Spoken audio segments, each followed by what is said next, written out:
எனக்கு அருமையானவர்களே, ஆண்டவர் இயேசுவின் நாமத்தில் உங்களை வாழ்த்துகிறேன்.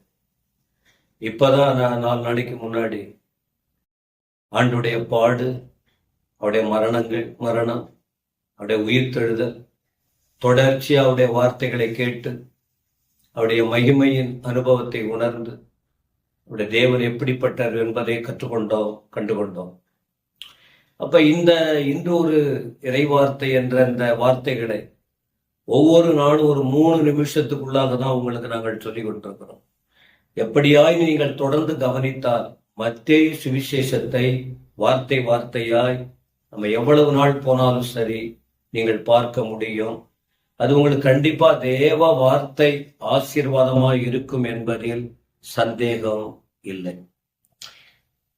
படகிலே பிரயாணம், இடையிலே காற்று, ஆண்டவரோ நித்திரையாய் இருக்கிறார். சீஷர்கள் போய் ஆண்டவர்கிட்ட கேட்கிறாங்க. ஆண்டவர் ஒரு வார்த்தை சொன்னார், 26, அற்ப விசுவாசிகளே ஏன் பயப்படுறீங்க? ஆண்டவர் என்ன சொல்றாருன்னா நம்முடைய பலவீனத்தை சுட்டி காட்டுகிறார். நம்ம மனுஷங்க குறைபாடு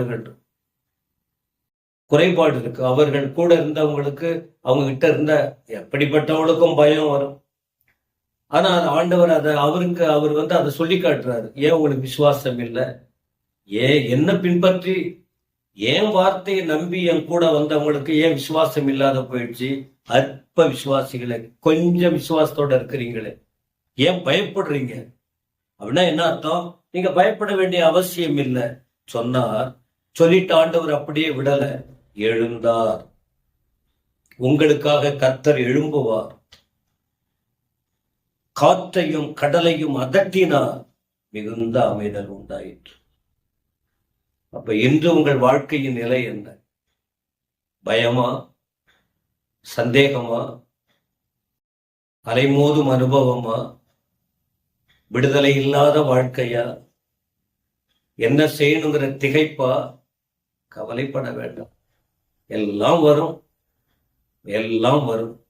ஆனா கர்த்தர் ஒருவர் ஜீவனோடு இருக்கிறார், அதே இடத்தில் இருக்கிறார். காற்று தெரியாத அவருக்கு, புயல் தெரியாத அவருக்கு, கீழே அமிழ்ந்து போறாங்க தெரியாதா? அதனாலதான் எழுந்த உடனே சொன்னார், ஏன் சந்தேகப்பட்டீங்க? நான் தான் உங்களோட இருக்கிறேனே, மிகுந்த அமைதல். இந்த வார்த்தைகளை கேட்கிறவங்களுக்கு ஆண்டவர் சாதாரண சமாதானம், அமைதி கொடுக்கிறவர் அல்ல, மிகுந்த அமைதி கொடுப்பார். ஏன்னா அவர் கூட இருக்கிறவங்களுக்கு, கூட இருந்தாலும் பிரச்சனை, இல்லைனாலும் பிரச்சனை, ஆனா கூட இருந்தவர்களுக்கு விடுதலை கொடுத்தவர் உங்களுக்கு தருவார்.